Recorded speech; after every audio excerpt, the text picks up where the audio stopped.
What is up, everybody? My name is Blob, and welcome back to Pause. Now, I'm not one to big up episodes, but I think this might be my favourite episode yet. And in this episode, we're going to have the Bengal Tiger that is going to be going in this spot behind. And there's going to be a few other sneaky little things that I'm going to be covering in this episode as well. I really hope you enjoy it. This has been a blast to do this one.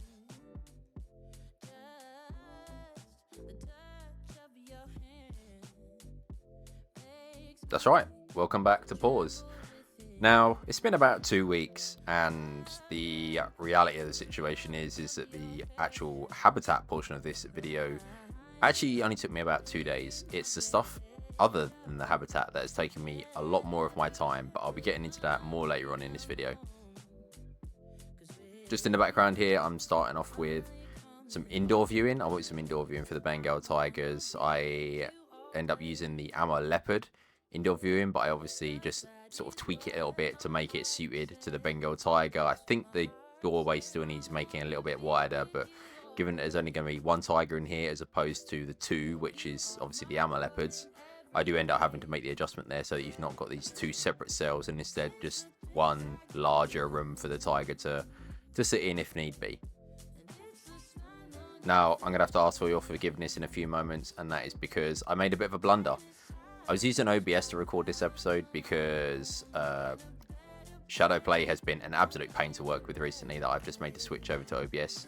And while I was building this habitat, without realising it, I fat-fingered one of my buttons and my stream starting soon screen was showing for roughly 20 minutes. So I'm going to have to ask a huge favour on everyone, and that is that we basically pretend and live in the world of make-believe that you saw me build the part that I'm about to show you in a small cinematic.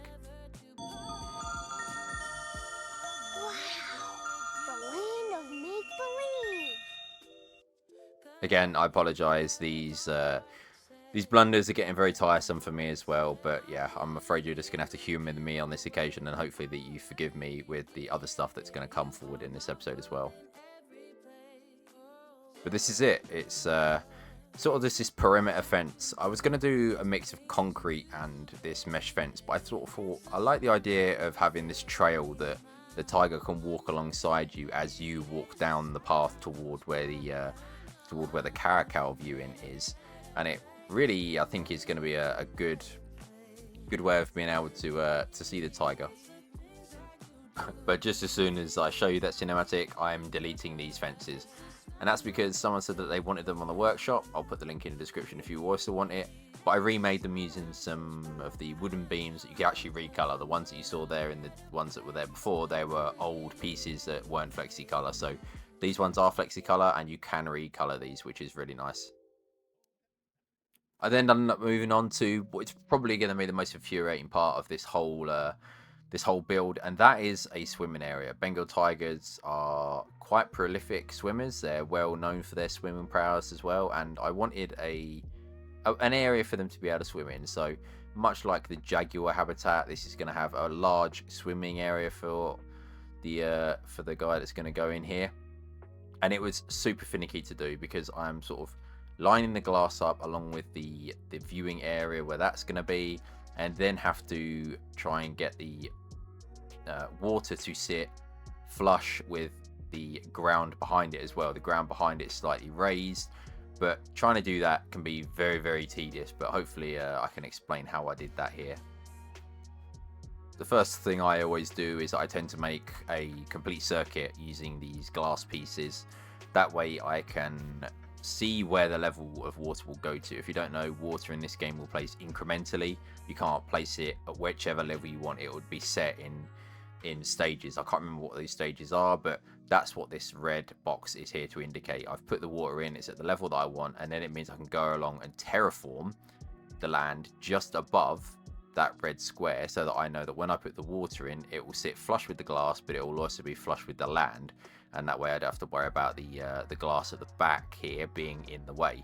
So you see, once I put the water in, I can go ahead and get rid of the red square that indicates how high the water is, and then it means that I can start working with the rest of the pieces.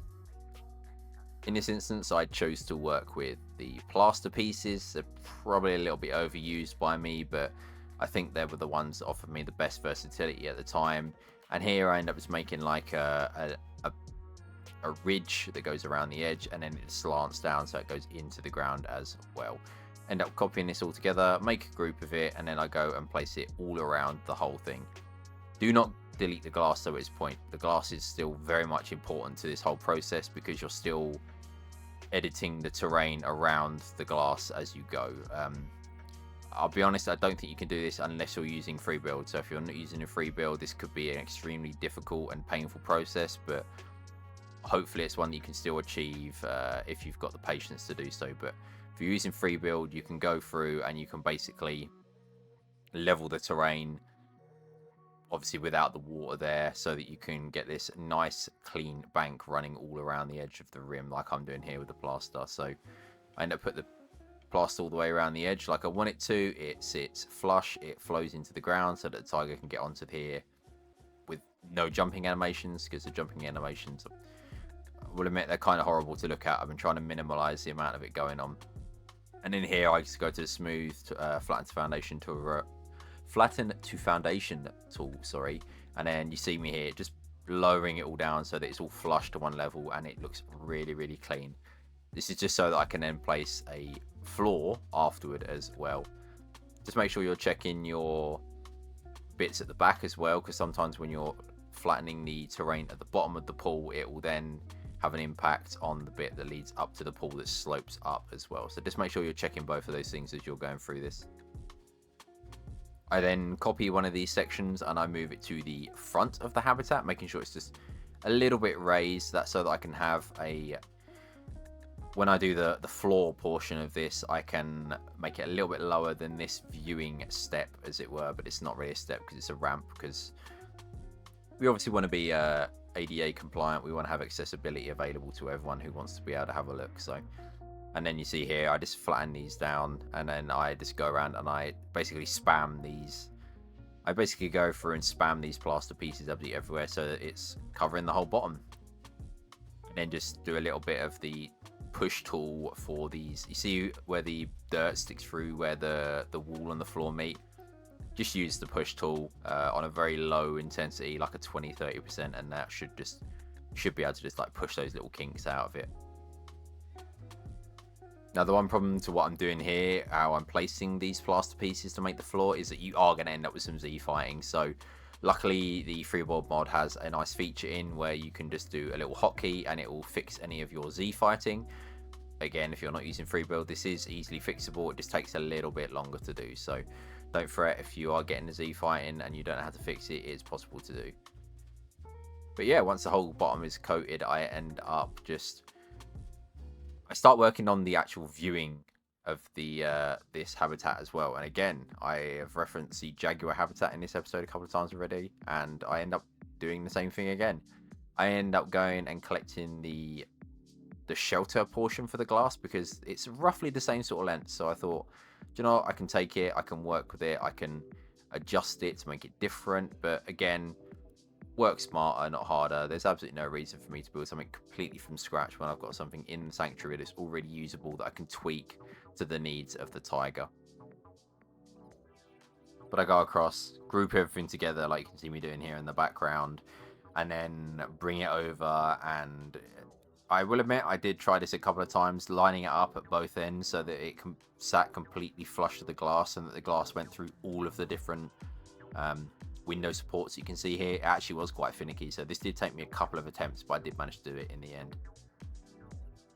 And you can see here where I've sort of ported it over and then I'm lining it up on one side and then I sort of zip over to the other side and it's not quite sitting on the window how I want, and then it's just a case of just, it really is trial and error. Like there is not really a method of being able to do this a bit easier. I then go through and start doing some of the detailing on this. So the guttering needed lowering a little bit where the path was lower on this side than it was on the jaguar viewing originally. Then I just needed to bring the windows up so that they were touching the top of the viewing as well. And it is at this point that you can go through, and once you put your water back in, then you can lower the glass panels at the back of the habitat where this lip is, because at this point you should be able to, once you've got everything happy and like you see me just sort of like tidying up the last little bits here and there, then you can go through and click each panel and lower them below the surface of the plaster panels that you've got here. I had a couple of bits of the post sticking out, but I'm just going to cover those up with some logs. But you can see here, I'm just like slowly lowering each one down. The only thing to remember is that if I then delete the water, I'm going to have to redo that whole thing again. So just make sure that you've got this absolutely spot on before you do anything with it. And then go through and add a ramp as well, because obviously the Tiger's not going to be able to get out of this when it's just a sheer drop. So we do end up adding a ramp for it, just so that it makes it that little bit easier for it to get out. And yeah, end up being quite easy to do in the end. I was a bit worried about this and make it being a bit difficult, but no, pretty straightforward. Just me worrying about nothing at the end of the day. I then do a final few tweaking touches to the actual window frame itself. And yeah, this area is pretty much done. Other than that, it's going to be usual for me. I start working on the Rockwork, not just in the habitat itself, but around the edges, just to close up some of these gaps. And then just copious amounts of terrain work. Again, just like the caracal habitat, I really wanted this habitat to use the topography of what the land would probably look like. It wouldn't be a perfectly flat piece of terrain. It would probably have some hills, bumps and lumps to it, and just trying to work with something that was probably a bit more natural rather than just a flat landscape at the end of the day. This pool at the front is obviously going to be a man-made structure, but that man-made structure would be made to fit around the topography. They wouldn't make the pool and then obviously put all of the land in around that pool. It would be made to fit the land. But yeah, I really wanted some more humps, bumps, lumps all over this whole area. Now, I mentioned at the start of this video that the habitat itself isn't actually what took me most of the time. The thing that's actually taken me the most amount of time this week, or this 2 weeks since the last episode, has been things like this: signage. When I've been walking around P.A.W.S, I've sort of been thinking to myself, there's a little bits of detail missing in little nooks and crannies that I would kind of expect it to be in. Obviously, there is a lot of detail in P.A.W.S, but there are some really sort of important details missing. So you're going to see a lot of signs that I've literally been creating from scratch in Canva. My Canva subscription has been getting absolutely overused this week, but for very good reason. And that is to make things like health and safety signs, keeping off the fences, don't stick your fingers in the fences, don't feed the animals, stuff like that.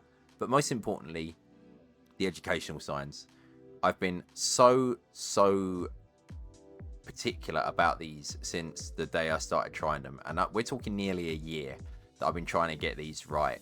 But I think I finally managed to get them done correctly. I've tried 4 different versions ahead of this, and this 5th version that I've created I really like, and I think it's the thing that I'm going to be sticking with pretty much because I've committed to it now, and I've made some really cool features along with these signs. The one that you're going to see me coming up to right here now is spot the difference. Obviously, a lot of the cats in the sanctuary have spots, and it's very difficult to tell the difference between each of those cats. So this sign exists purely for educating you on that very small detail. But here they are, the thing that I've been working on pretty much most of the week. It may not look like much, but these signs are actually split across 2 smaller signs. So in Canva, what I've done is I've created one larger sign, and then I've had to split those across 2 smaller signs, get them to align in game so that I can overlap them and have them perfectly formed so that there's no crease in the middle or no clear sign of them being 2 separate signs. But that isn't the most impressive feature, and I don't use that word much when I talk about my own stuff. It's going to be the QR code.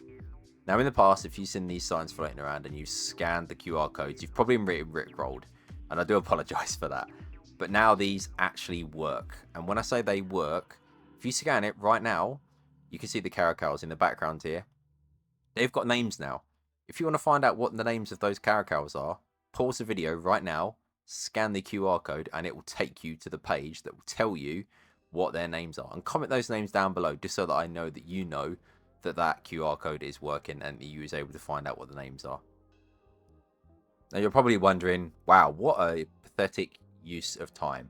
But at the end of the day, I know that there are people that potentially want to tour P.A.W.S, and those people may not want to have 50 billion documents open. So being able to have that information to hand to differentiate them animals apart it's going to be really, really nice. I think it's something that a potential real zoo would do. So if you obviously can't differentiate the animals yourself, or you're there to see a particular animal, it just helps you with that. It just that little bit of realism. It just helps with so much. But yeah, I don't regret spending the time on them at all.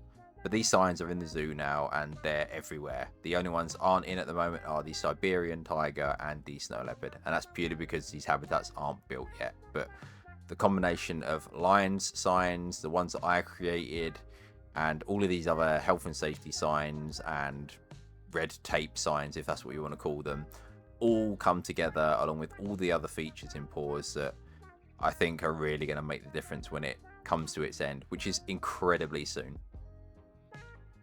But we go through, and unfortunately more recording errors, so a lot of the foliage and rockwork have already been placed in, but it's not too different from what you've seen before. A lot of grin grass, buffalo grass, creosote bushes. We've got some daisies in here just for a little bit of difference. We've got some nettles, all the good stuff. But we start going around and start doing the little nitty gritty details, the terrain paints. We've also got some little enrichment details. They can't actually, like, the tiger won't actually be able to use it, but it's nice little things like this. So we've got this piece of rope, and then along that piece of rope, like suspended rope, we've got the cardboard tubes that came with the gift shop for the posters. They would be things that maybe the keepers would put food in just to keep the tiger enriched, and then obviously the rope wrapped around the posts is there to protect the claws of Bruce as well. And then we've got these round discs that I'm putting at the top of the trunks of the trees to stop the cats climbing as well and getting out of their habitat and getting hurt if they fall out of the trees. But these ones you don't really have to worry too much about because none of the trees are close to the edge of the habitat, so they're not really necessary. It's more just for the safety of the cat rather than keeping them in their habitat. Another thing I noticed that I've been sleeping on a bit recently has been the falling leaf VFX pieces. Please use these pieces. They're so nice for just getting a little bit of ambience going throughout the whole zoo. So yeah, it's just little detailing bits from here as well, like just logs along the edges. We've got more signage, the Cub Club signs that I remember showing off in the cougar habitat. And then it's just me sort of checking out sightlines and stuff like that. Make sure you're always doing this. Very important to keep doing this. I didn't really get a chance to show it because obviously like the recording issues that I've been having, but I end up putting like a small platform just suspended above the edge of the water here. It doesn't go over the ramp, so it shouldn't impede the tiger's ability to get down into the water or out of the water. But it's just a nice shaded area for the tiger to be able to sleep next to the water. Really great viewing experience for the guests as well. And then it's just little details like this. I'm going under the water using lots of periwinkle leaves, using the decals as like a silt that builds up at the bottom of the pool.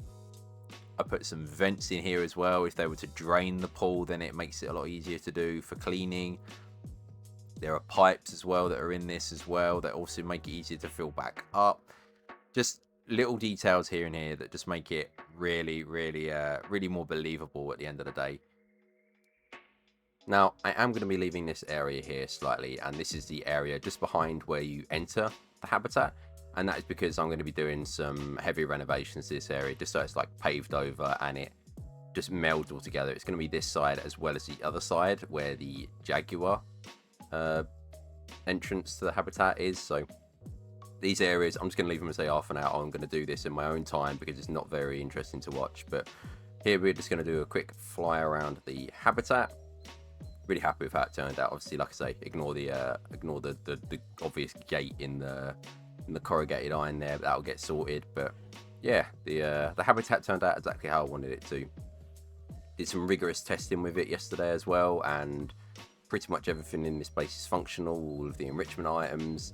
The only thing I haven't seen Bruce do is use the scratching post, but you know, I think I can take one slight loss with this whole habitat and all when everything else works absolutely perfectly fine.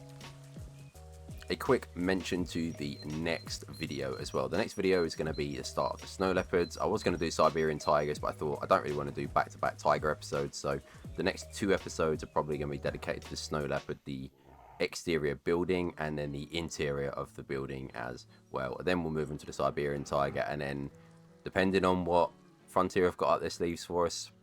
We may or may not have one more cat to put in this place as well, but if not, that'll start being the rounding up and the end of this whole thing. But it's been a real joy to do so far.